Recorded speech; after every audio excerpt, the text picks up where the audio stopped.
Hello friends, welcome back to our channel Mailtogai Studio.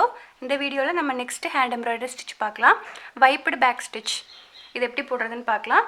இதுக்கு வந்து நான் இந்த மாதிரி embroidery thread எடுத்துர்க்கேன். இப்போ first வந்து back stitch போட்டுக்கணும். Back stitch வந்து நம்ம previous வீடியோல பார்த்தோம் இல்லையா? அது மாதிரி போட்டுக்கலாம்.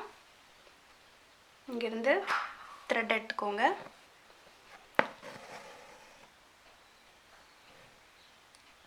Next backல stitch பண்ணனும். இந்த ஸ்டிட்ச்க்கு பேக் சைடு இந்த மாதிரி ஸ்டிட்ச் பண்ணிட்டு திரும்ப இந்த த்ரெட்க்கு கொஞ்சம் முன்னாடி த்ரெட்டை மேல எடுக்கணும். இது லாஸ்ட் டுட்டோரியல்லே நம்ம பார்த்திருப்போம். உங்களுக்கு ஏதாவது டவுட் இருந்தா அதல செக் பண்ணிக்கோங்க.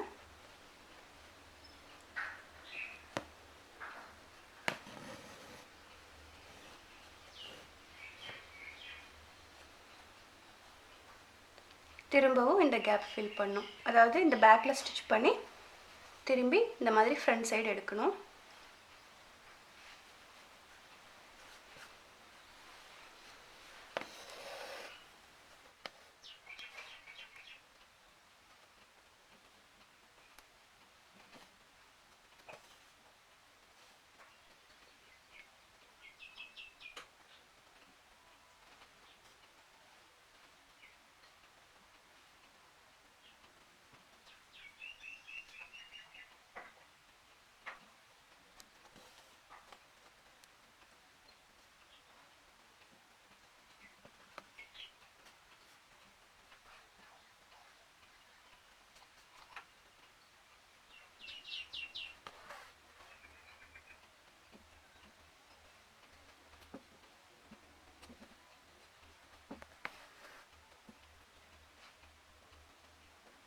பேக் ஸ்டிட்ச் வச்சு இந்த மாதிரி ஃபுல்லாமே ஃபில் பண்ணிக்கோங்க ஃபர்ஸ்ட். அதுக்கு அப்புறமா இந்த மாதிரி கான்ட்ராஸ்டா வேற ஒரு கலர் த்ரெட் எடுத்துக்கோங்க. இப்போ நம்ம ஸ்டார்ட் பண்ணோம் இல்லையா? அதே இடத்துல இருந்து த்ரெட்டை மேல எடுக்கணும்.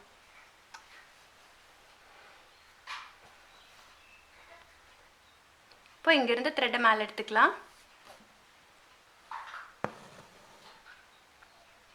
நெக்ஸ்ட் இந்த ஃபர்ஸ்ட் செயின் இருக்கு இல்லையா? இந்த லூப் இதுக்குள்ள நீடில விட்டு இந்த சைடு எடுத்துருங்க. அதாவது இந்த சைடு விட்டு இந்த சைடு எடுக்கணும். அடியில குத்த கூடாது. இந்த மாதிரி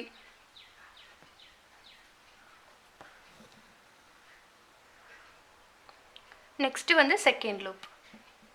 இப்போ த்ரெட் இந்த சைடு வந்துருச்சு இல்லையா? நெக்ஸ்ட் அதே மாதிரி செகண்ட் லூப்.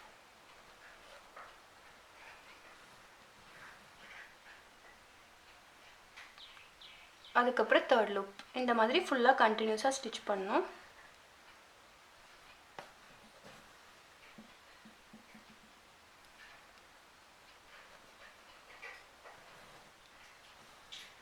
இது பாத்தீங்கன்னா ரெண்டு கயிறு வந்து ட்விஸ்ட் ஆயிருக்கிற மாதிரி தெரியும். இந்த ஸ்டிட்ச் வந்து இந்த மாதிரி நெக் லைன் சுத்தி பார்டருக்கு அந்த மாதிரி போடும்போது ரொம்ப அழகா இருக்கும். அதுக்காக தான் நான் சும்மா ஒரு நெக் லைன் மாதிரி ஒரு ஷேப் வரைஞ்சு அதுல போடுறேன்.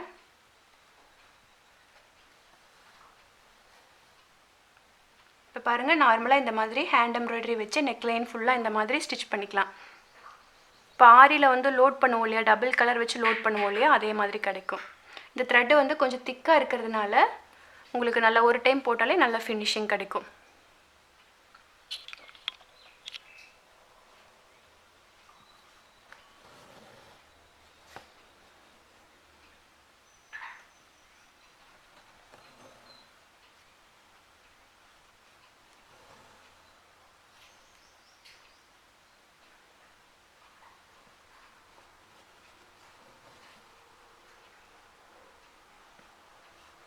ரொம்ப டைட்டா இழுக்க வேண்டாம். ஒரு அளவுக்கு கரெக்ட்டா த்ரெட் இந்த இடத்துல வந்தோனே விட்டுருங்க. ரொம்ப டைட்டா இழுத்தீங்கனாலும் இழுத்து வரும்.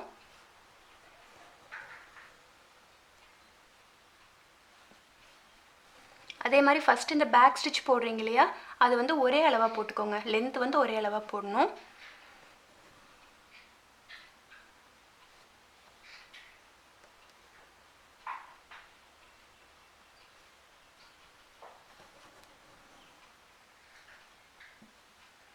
ஓகே, இப்போ ஃபுல்லா கம்ப்ளீட் ஆயிருச்சு.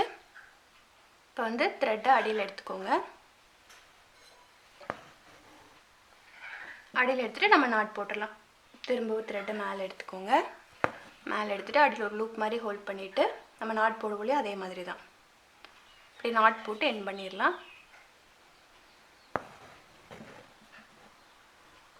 இதுதான் வைப்டு பேக் ஸ்டிச். இது வந்து ஸ்டிச் நம்பர் 4, ஹேண்ட் எம்ப்ராய்டரியில் ஸ்டிச் நம்பர் 4 இது ப்ராக்டிஸ் பண்ணி பாருங்கள். இதில் ஏதாவது டவுட் இருந்தால் கமெண்ட் பாக்ஸில் கேளுங்க. வீடியோ பிடிச்சிருந்தால் லைக் பண்ணுங்கள், ஷேர் பண்ணுங்கள், அண்ட் உங்கள் வேல்யூபிள் கமெண்ட்ஸை கமெண்ட் பாக்ஸில் சொல்லுங்கள். Thank you friends.